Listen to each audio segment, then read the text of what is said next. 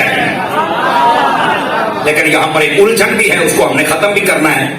بس اوقات کئی تفاسیر میں ہے اللہ نے سب سے پہلے قلم کو پیدا کیا، اول ما خلق اللہ القلم،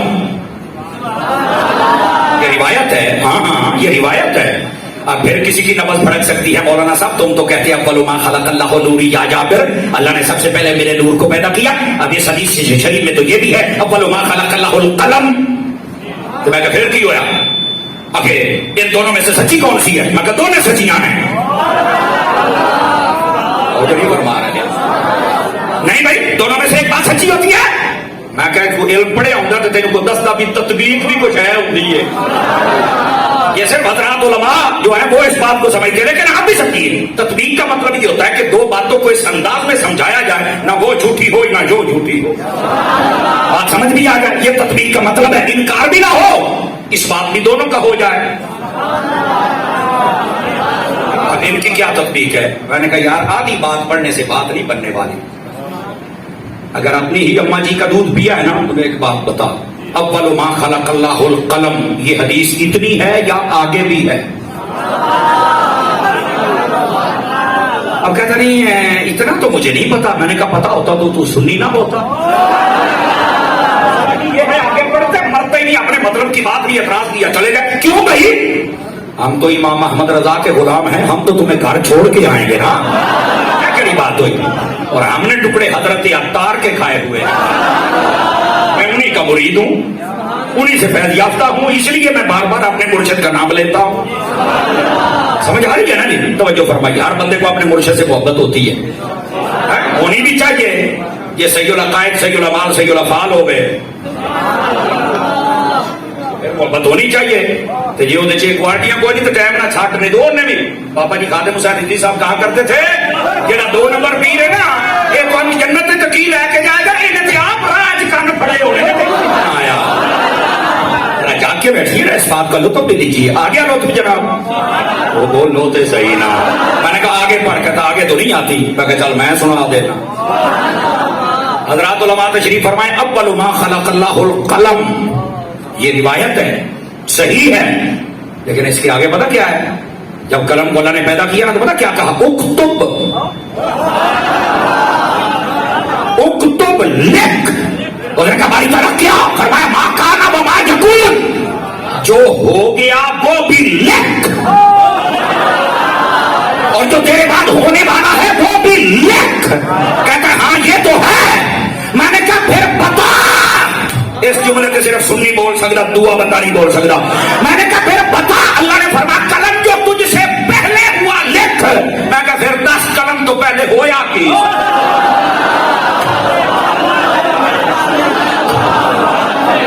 بتا پھر قلم سے پہلے کیا تھا؟ کہتا یہ تو نہیں پتا۔ میں کہا چپ ہے، یہی تو تجھے پتا نہیں ہے جو میں بتا رہا ہوں۔ اور یہ جو حدیث نبی پاک صلی اللہ علیہ وسلم کے نور پر ہے نا، اشرف تھانوی نے نشر الدین کی شروع میں بھی لکھا ہے، اس کے اندر لکھتا ہے سب سے پہلے اللہ نے اپنے حبیب کے نور کو پیدا کیا، پھر اس کو 4 حصوں میں تقسیم کیا، پھر ایک سے عرش، ایک سے لوح و قلم، ایک سے کرسی اور ایک سے باقی مخلوقات پیدا کی۔ ان میں بعد میں چل کر یہ قلم پیدا ہو رہی ہے۔ میں کہا قلم خود مصطفیٰ کے نور کے فیض سے پیدا ہوئی ہے، سے کہا تھا جو تیرے تو پہلے ہویا لکھ۔ تو میں کہ وہ قلم نو پوچھ کے ہویا ہی،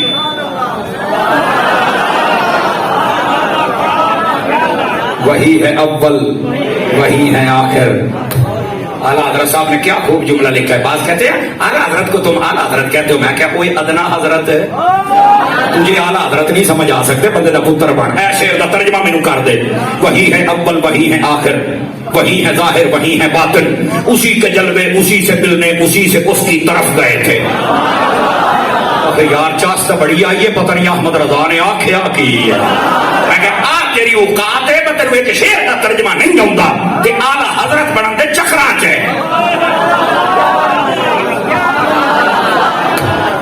اب بات سمجھ آ رہی ہے آپ سبھی حضرات کو؟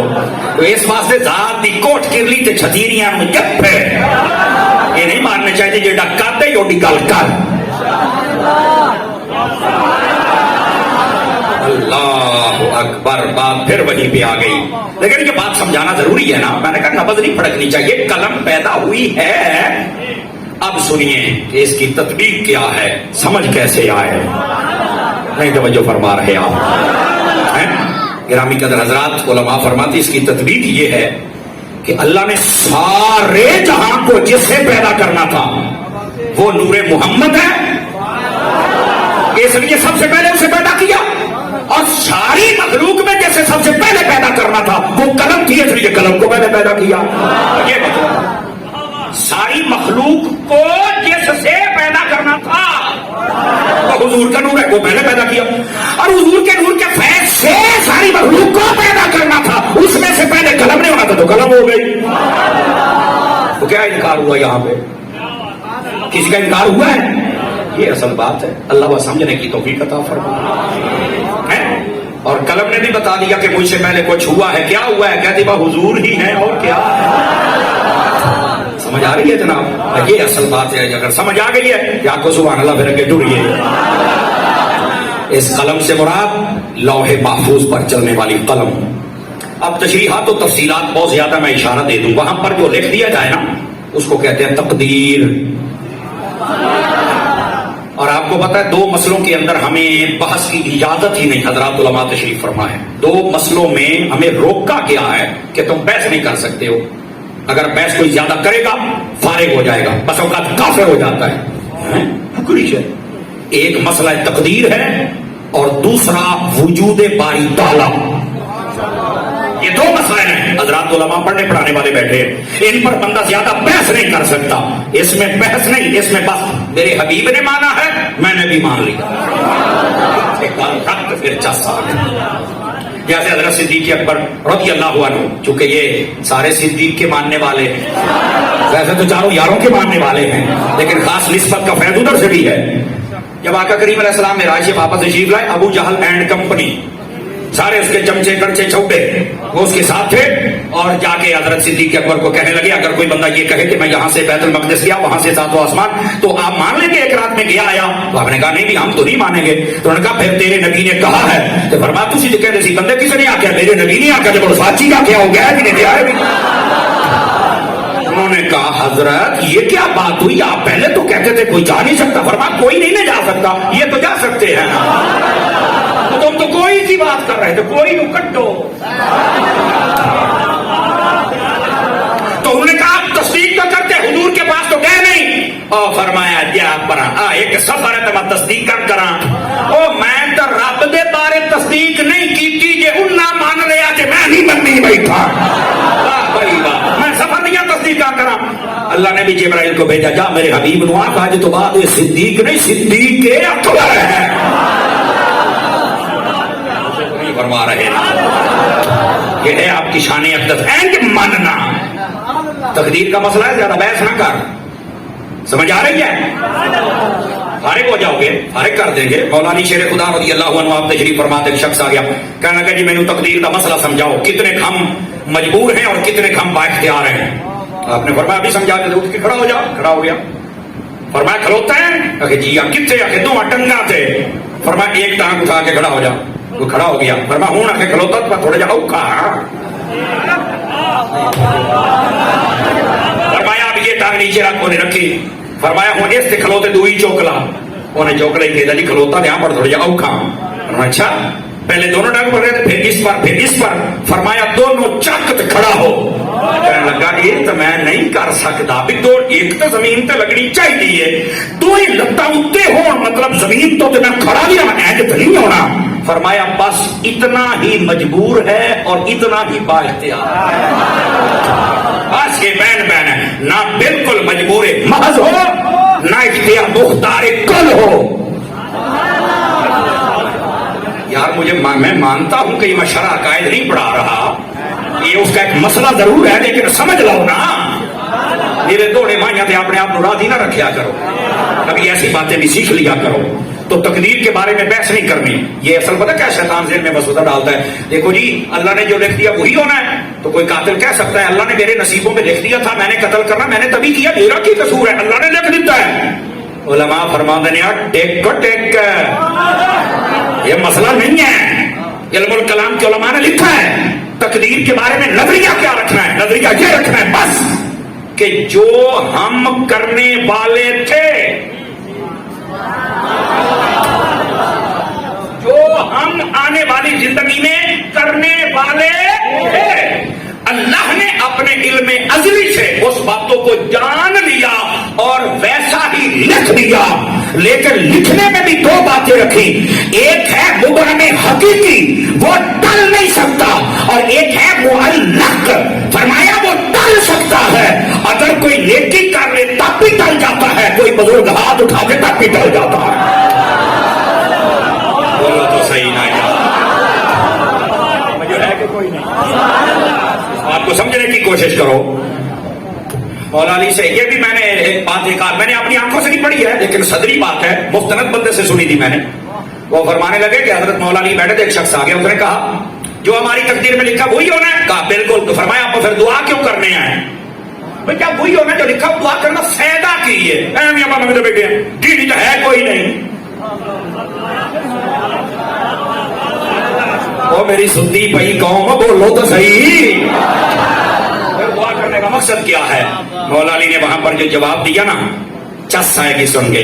فرمایا ہو سکتا ہے تیری تقدیر میں لکھا ہی یہ ہو کہ جو جو مانگتا جائے گا وہ ہم دیتے جائیں گے.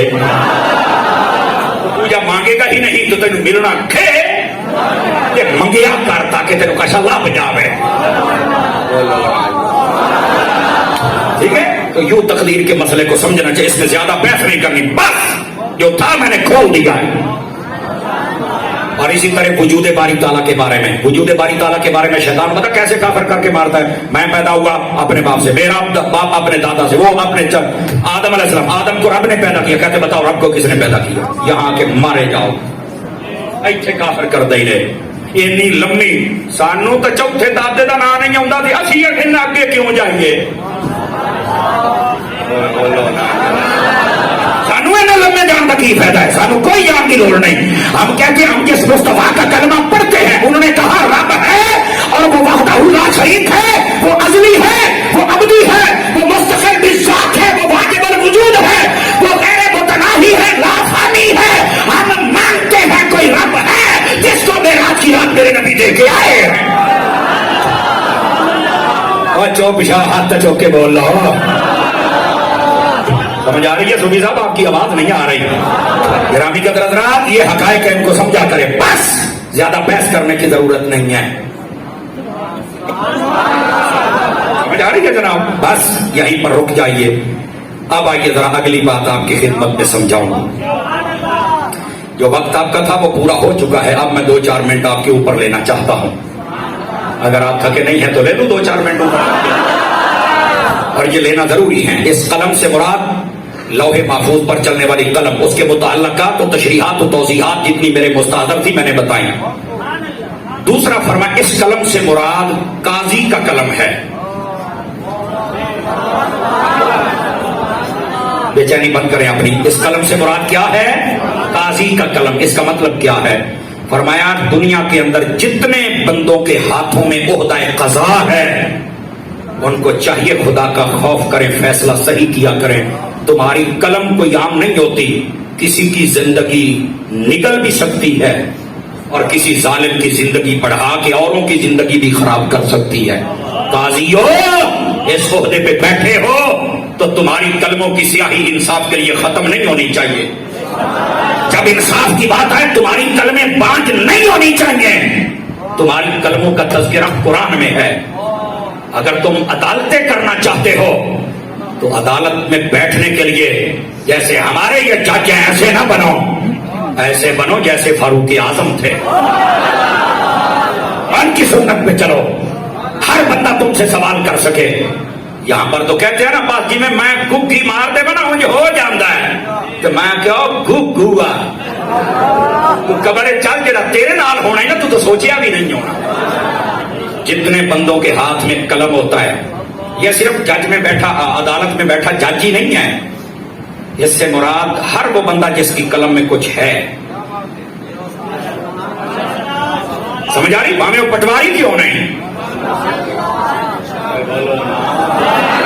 اور کاؤنسلر کیوں نہیں جناب, وہ ایک تھانے دار تھے, ایس ایچ او کیوں نہیں, قلم غلط نہ چلامی, مارے جاؤ گے. اسی طرح وہ مدرسے کا محتمم بھی کیوں نہ ہو, استاد ہی کیوں نہ ہو, قلم غلط نہیں چلانا. پیپر چیک کرنے والا ہی کیوں نہیں, قلم غلط نہیں چلانا. سارے بس گئے بھی, یہ ساڈے والے بھی آ گئے, گاڑیاں کلمہ گساریاں جناب نہ دھو کے آئی نے. ہر بندے کو چاہیے جب قلم چلاتا ہے ذرا سوچ سمجھ کے چلایا کرے. ہاں, سب سے پہلے قاضیوں کی کلمے ہیں, ٹھیک ہے, اس واسطے قاضیوں کو چاہیے خدا کا خوف کیا کرے. تمہاری یہ فیصلے ہوتے ہیں نا, اس میں تقدیروں کے بھی فیصلے کیے جاتے ہیں. نمبر 2, دوسرا علماء فرماتے ہیں اس قلم سے مراد علماء کا قلم ہے جو کتابیں لکھنے والے ہیں. اور آپ کو یہ تو پتا ہے نا, علماء 2 قسم کے ہوتے ہیں, ایک علماء حق, ایک علماء سو.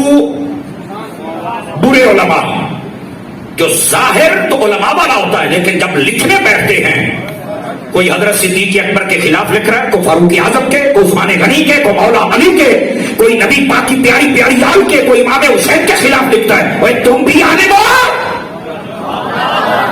افسوس تمہارے علم کے اوپر. اس واسطے علماء کو چاہیے جب بھی قلم اٹھائیں دھیان سے اٹھائیں.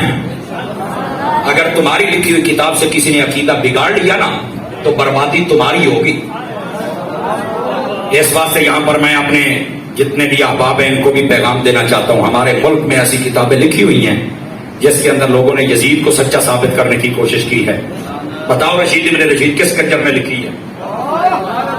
لیکن ہم 4 بندے بولے گا کہ سارے چوپی رکھی ہو. جس دن تسی اپنی جرت کا اظہار کر دیتا نا, اس دن کام ہے تسی لنگر کھا کے حلال کرنا سیکھو. تکڑے ہو کے بیٹھیا کرو. ڈر جاتے ہو یہ کیا ہو گیا ہے؟ اب تو شہادت امام علی مقام کو جب لوگ بیان کرتے اتنا رو رو کے قوم ساری ڈر جاندی ہے. مینوں اس گل دے بابے خادم رضوی دی گل بڑی چنگی لگدی ہے. آپ فرماؤندے سن کہ تو شہادت امام حسین بیان کرتے کمینے لوگوں نے یہ کمزور نہ کر کے سارے ڈر جان, کوئی کسی بادشاہ کے سامنے نکلنا بھی نہیں تو مار چھڈے گا. فرمایا شہادت امام حسین ایڈا تکڑا ہو کے بیان کر جیڑا بھی سنے جوان بن کے جائے بھی بڑے تو بڑا یزید آ جائے میں وہ سینے دے وچ لگا بیٹھا. اور یہاں پر سپیشل بلایا جاتا ہے, فلاں بڑی شہادت پڑھتا ہے. ایک شہادت پر 3 گھنٹے وہ تقریر کرتا ہے. تو نال سی اور تو ویڈیو کیمرہ لا کے بیٹھا تھی, کیویں گھوڑا ٹریا, کیویں نسیا, کیویں قدموں چ بیٹھے, اور جا پرا انسان کا بچہ بننا ہے. سرکار سیدی و سیدنا محدث اعظم فیصل آبادی رحمت اللہ تعالی علیہ, آپ ایک علاقے میں گئے, لوگوں نے کہا ہمیں آج شہادت ساری سنائیے اور جیسے ہوئی ویسے سنائیے. حضرت محدث اعظم رونے لگ پڑے اور کہنے لگے یزیدیوں نے بڑے ظلم کے ساتھ امام حسین کو شہید کر دیا. اور آپ کہتے ہیں وآخر دعوانا الحمدللہ رب العالمین. لوگوں نے کہا حضرت یہ کیا ہوگا؟ فرمایا یہ جتنا لوگ بیان کرتے ہیں نا کہ یوں تیر نکلا اور یوں آگے چلا اور یوں ادھر لگا اور یوں بھاگے, اور یہ فرمایا یہ افراد و تفرید سے کام لیتے ہیں. وہاں تو اکثر مطلب یہ عورتیں تھی چند, اور ادھر امام زین العابدین, باقی تو سارے وہاں پر تھے ہی یزیدی. وہ تمہیں بتائیں گے کہ جنگ کیسے ہوئی ہے.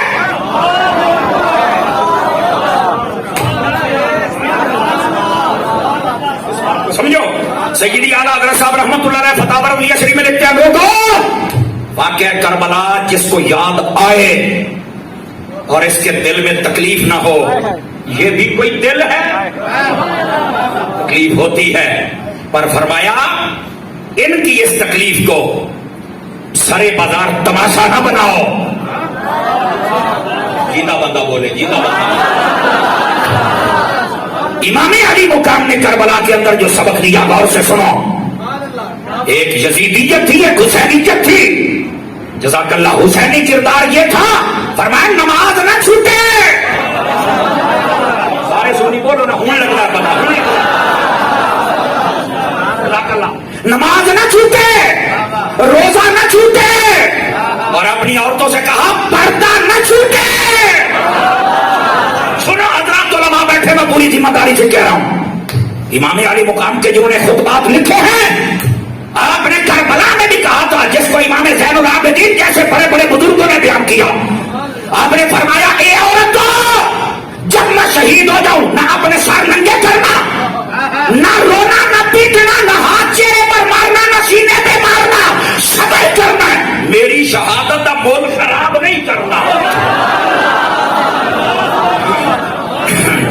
باتیں بولے نا پوترے.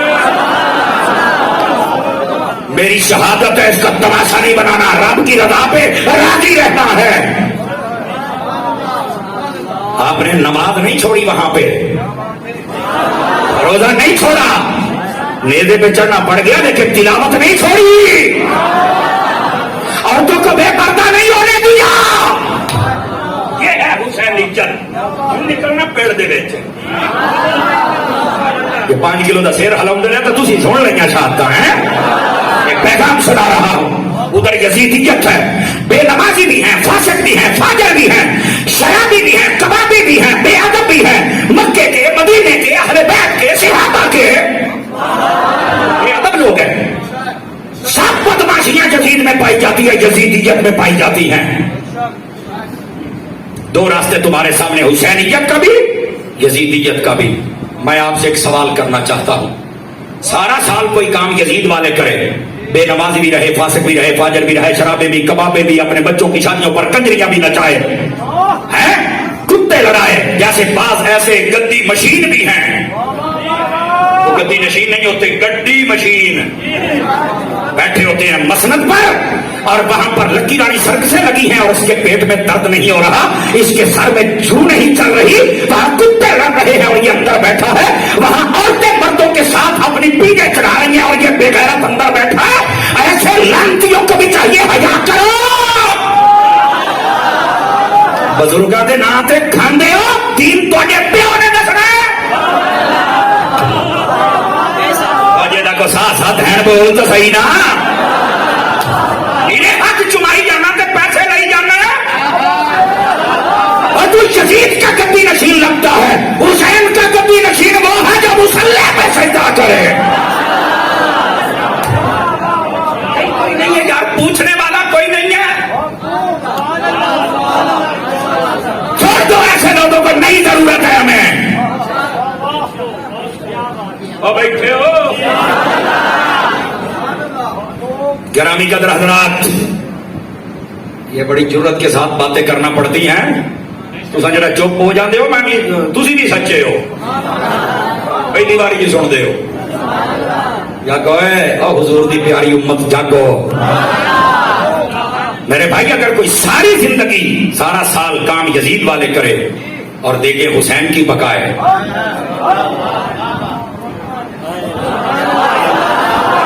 میں تینوں پوچھنا چاہنا ہوں کہڑے منہ نال پکاؤندا پیا ہوئے ہیں.